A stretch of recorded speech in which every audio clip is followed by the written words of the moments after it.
Good day everyone, my name is Aladin and I am the creator of Learning Agri with Al. So it's a series of lecture topics and Q&A shorts and motivation and study tips sa mga nagbabalak mag-take ng kanilang licensure exam for agriculturists. So this is my first time showing myself on camera. So I want to formally introduce myself. Welcome to my channel. Thank you so much for those who have subscribed sa channel ko, and for those who didn't, please do subscribe and click the notification bell para kapag may bago akong lecture video, na-update and nai-inform kayo agad. Okay? So, for this particular episode, ang pag-uusapan natin is a very crucial topic on how to use practice test effectively. So, unang-una, ano ba yung ibig kong sabihin ng practice test dito?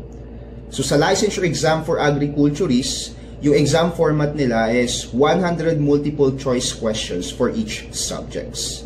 So yung practice test na sinasabi ko dito is any multiple choice questions na test, na Q&A na makikita nyo sa kahit anong resources mayroon man kayo ngayon.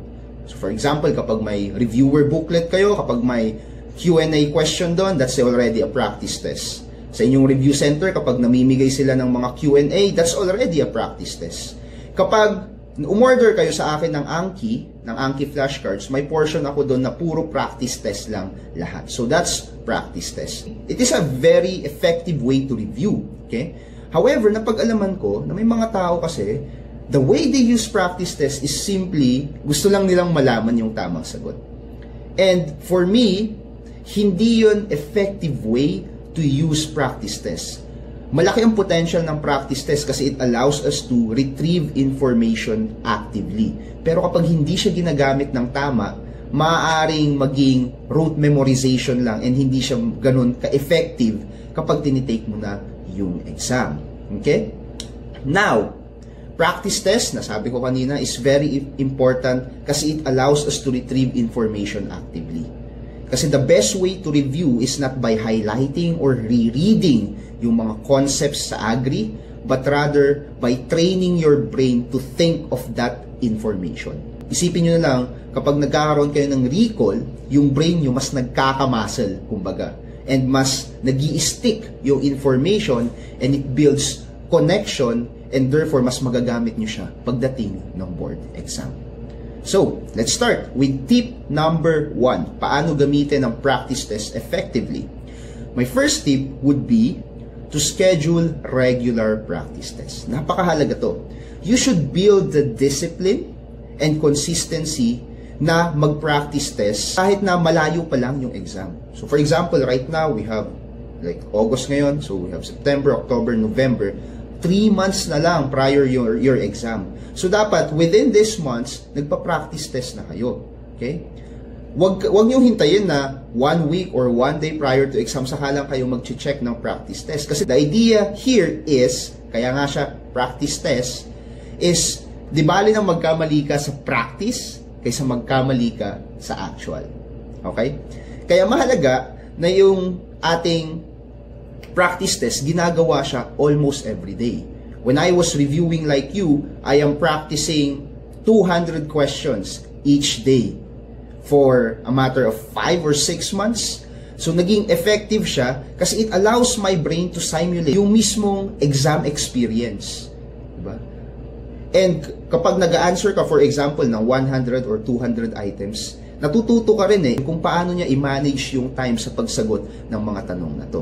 Kaya napakahalaga to schedule regular practice tests. It builds discipline, it builds familiarity with the test format, and it enhances your time management skill. And here's a pro tip. Paano kayo mag-schedule ng regular practice test? Simple. I-schedule nyo. Okay, what do I mean by that?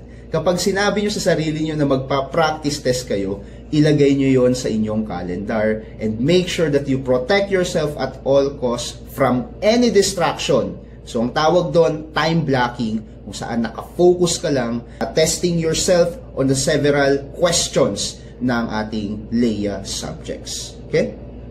So, stick to your schedule. Kapag naglagay na kayo ng schedule, stick to it. Build consistency, build discipline, and makikita nyo yung result kapag tinitake nyo na yung exam.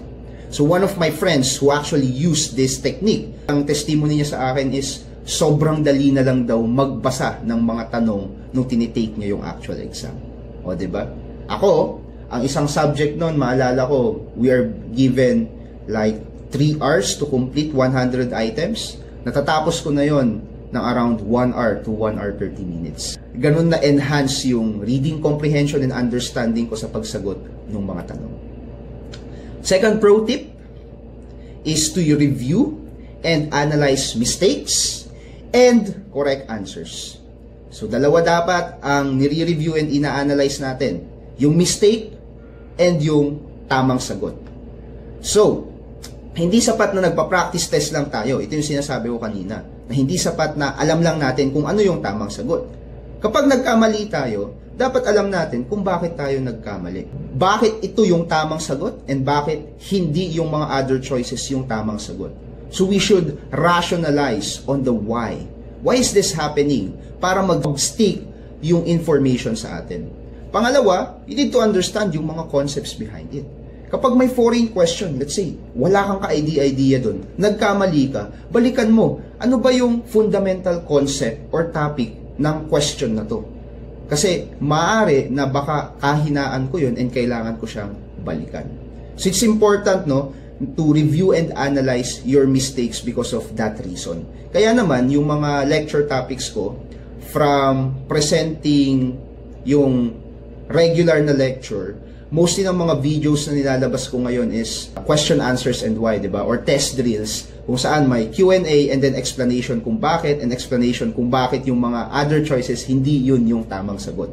Kasi napag-alaman ko na yung ganitong strategy allows the information to stick sa inyong brain. So, yun. Now, paano kapag nakuha nyo naman na tama yung sagot? Kailangan alam nyo pa rin kung bakit tama. You need to know kung bakit tama kayo dun sa sagot na yon. Hindi lang dahil, well, tama kasi dun sa answer key, no? Dapat naiintindihan nyo yung concepts behind it, bakit yun yung tamang sagot, and bakit yung other choices, hindi yun yung tamang sagot. Okay? So, yun yung best way to answer practice tests. You need to review and analyze your mistakes and correct answers. Okay? It is very important. Huwag lang blindly memorizing kung ano yung tamang sagot. And dadako tayo, related sa point na to, yung third point natin, which is to focus on the process and not just the results.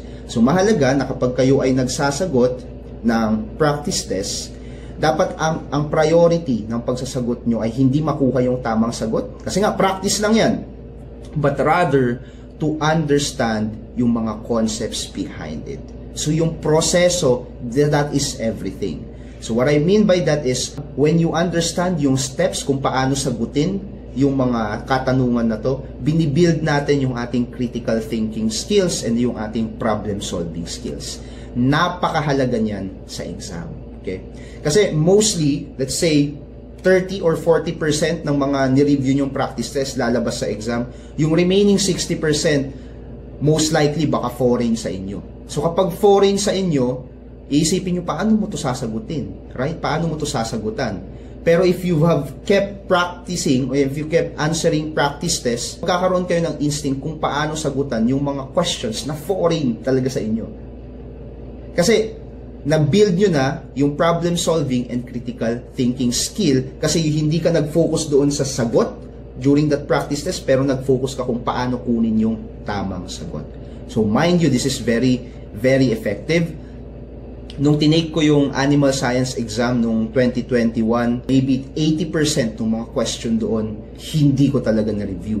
Pero sa tulong ng constant na practice test, parang naging logical ako.